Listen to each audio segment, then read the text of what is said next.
بسم اللہ الرحمن الرحیم۔ جنت کے یاقوتوں میں سے ایک یاقوت جسے حضرت آدم علیہ السلام جنت سے لے کے آئے، اور جب اللہ پاک نے انہیں بیت اللہ شریف کی تعمیر کا حکم دیا تو حضرت جبرائیل علیہ السلام کی نشاندہی پر یہ پتھر بیت اللہ کے گوشہ میں نصب فرما دیا گیا۔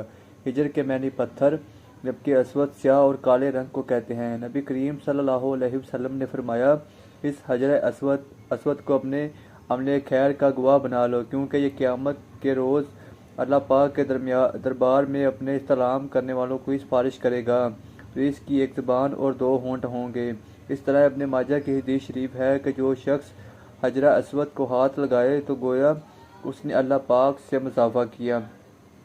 اس طرح نبی کریم نے فرمایا کہ حجر اسود اور مقام ابراہیم دو جنتی یاقوت ہیں۔ اگر اللہ پاک ان کی روشنی کو ختم نہ کرتا تو یہ پوری زمین کو روشن کر دیتے۔ یہ ایک عجیب کرشماتی پتھر ہے کہ جس میں اللہ پاک نے انسانوں کے گناہ جذب کرنے کی بھی قوت رکھی ہے۔ اس بارے میں نبی کریم کی حدیث مبارک ہے کہ جس وقت حجر اسود جنت سے آیا تو وہ دودھ سے زیادہ سفید تھا، پھر انسانوں کے گناہوں نے اسے سیاہ کر دیا۔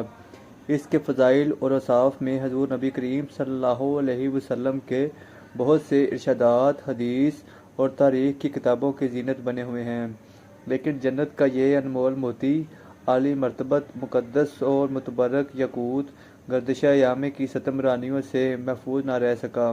متعدد بار اس کی عظمت کو فساق و فاجر ظالموں نے تار تار کیا، بارہا حوادثات کا شکار ہوا اور اس کے نازنین بدن پر کتنی ہی بار زخم آئے۔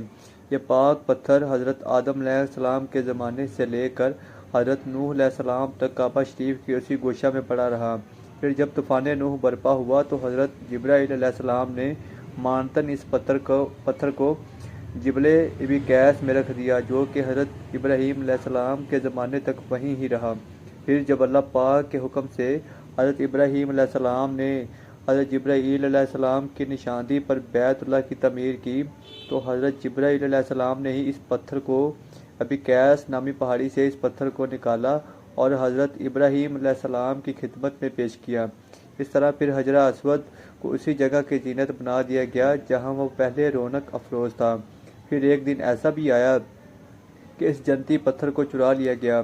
واقعہ کچھ اس طرح ہے کہ ابو طاہر سلیمان اپنے والد کی وفات کے بعد اپنے بڑے بھائی جانشین کو شکست دے کر بحرین پر قابض ہو گیا اور ایک مشہور کرامتی سردار بن گیا۔ اس نے سب سے ذلیل کام جو تاریخ میں سیاہ ترین لکھا گیا وہ یہ کہ اس نے مکہ مکرمہ کی پاک زمین پر حملہ آور ہوا۔ یہ اس قدر ظالم و جابر تھا کہ یہ بھی برداشت نہیں تھا کہ مسلمان مکہ میں کیوں حج کرنے جاتے ہیں۔ 317 ہجری کو اس نے مکہ مکرمہ بحرین کی ایک بڑی فوج کے ساتھ مکہ پر حملہ کر دیا۔ مکہ میں بے دریغ لوگوں کو شہید کیا گیا۔ اس 30,000 لوگوں کو شہید کیا گیا، جس میں 1700 حاجی اور 700 طواف کرنے والے بھی شہید ہو گئے۔ اس نے یہ سارا کھیل مذہب رحمت یعنی کعبہ شریف کا پرنالہ جو سونے کا تھا اکھاڑنے، مقام ابراہیمی اور حجر اسود چوری کرنے کے لیے کھیلا تھا۔ وہ آدمی اس مذموم حرکت کے لیے کعبہ شریف پر چڑھے مگر ان واحد میں سر کے بل زمین پر گر کر واصل جہنم ہو گئے۔ مقام ابراہیمی تو اس کے ہاتھ نہ لگ سکا کیونکہ خدا حرم نے اس پہاڑی کی گھاٹی میں ہی کہیں چھپا دیا تھا۔ جب اس نے حرم پاک پر قبضہ کر لیا تو جعفر بن حلاج نے ابو طاہر کے حکم سے حجر اسود کو کدال سے اکھاڑ لیا، اس پر کئی ضربیں لگائیں جس سے کچھ ریزے ٹوٹ گئے اور اپنے ساتھ بحرین لے گئے۔ ابو طاہر نے بیت اللہ کا دروازہ بھی اکھاڑ پھینکا اور غلاف کعبہ کو ٹکڑے کر کے فوج کے اعلیٰ عہدے داروں میں تقسیم کر دیے گئے۔ یہ اسلام کا پہلا ایسا سال تھا کہ حج بیت اللہ بھی موقوف ہو گیا۔ علامہ سیوطی، تاریخ ابن خلدون اور امام طبری، امام قرطبی اور اس کے تمام مورخین اور محدثین نے اس واقعہ کو مستند روایات سے ذکر کیا ہے۔ ابو طاہر نے وہاں ایک مشہور عالی شان مکان تیار کیا اور بحرین میں لوگوں کو حج کی دعوت دینے لگا۔ وہ مکہ مکرمہ کی طرف آنے والے ہر سال حاجیوں کو اغوا اور قتل کرتا۔ اس طرح تقریباً 22 سال تک خانہ کعبہ حجرہ اسود سے خالی رہا۔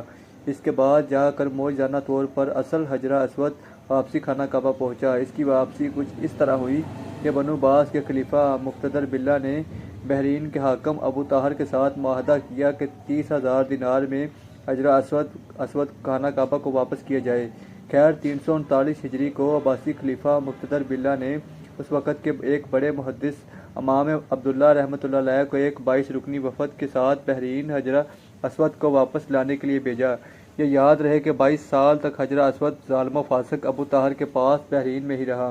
اب جب حضرت عبداللہ بحرین پہنچے تو بحرین کے حاکم نے یہ چال چلی کہ اصل حجرہ اسود کو کہیں چھپا دیا اور نقلی پتھر کو غلاف میں لپیٹ کر پیش کر دیا۔ جب حضرت عبداللہ نے اس پتھر کو پانی میں ڈبویا اور فرمایا کہ یہ حجرہ اسود نہیں ہے، اور اب وہ دوسرا پتھر لایا، آپ نے اسے بھی پانی میں ڈبویا اور پھر آگ پر گرم کیا تو کہنے لگے یہ بھی اصلی حجرہ اسود نہیں ہے۔ حاکم بحرین ابو طاہر کہنے لگا یہ کیسا پیمانہ ہے آپ کا؟ حضرت عبداللہ فرمانے لگے کہ نبی آخر الزمان حضرت محمد صلی اللہ علیہ وسلم کا فرمان مبارک ہے کہ حجرہ اسود ایک ایسا جنتی پتھر ہے کہ جو نہ پانی میں ڈوب سکتا ہے اور نہ ہی آگ اس پر اثر کر سکتی ہے۔ اس کے بعد پھر انہیں ایک پتھر دیا گیا جس کو انہوں نے پانی میں ڈالا تو وہ تیرنے لگا اور آگ میں ڈالا تو وہ گرم ہی نہ ہوا۔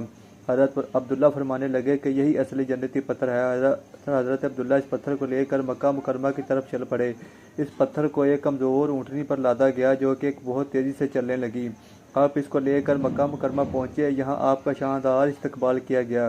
روایات میں آتا ہے کہ ابو طاہر کی وفات چیچک سے ہوئی، اور ایک روایت یہ ملتی ہے کہ ابو طاہر کی ایک ایسی بیماری لگی اس وقت اس کا علاج نہ تھا اور اس کے جسم سے ایک ایسی بدبو نکلتی تھی کہ اس کے طبیب بھی اس سے دور ہی بھاگتے تھے۔ اے اللہ، میرے اور اس ویڈیو کے سب دیکھنے والوں کے گناہوں پر پردہ پوشی کرتے ہوئے ہمیں کم از کم ایک بار حجرہ اسود کو بوسہ دینے کی سعادت نصیب فرما، اور جو ایک دفعہ بوسہ دے چکے ہیں انہیں بار بار اپنے در کی حاضری نصیب فرما۔ میرے مولا، ہم خطا کار، گنہگار اور تیرے ہی عاجز بندے ہیں، ہمیں زندگی بھر اپنے سوا کسی کا محتاج نہ بنانا۔ روزی میں اس قدر اضافہ فرما دے کہ ہم نے تیرے ہی جنتی پتھر کی زیارت کو جا سکیں۔ کمنٹ سیکشن میں آمین لکھنا مت بھولیے گا۔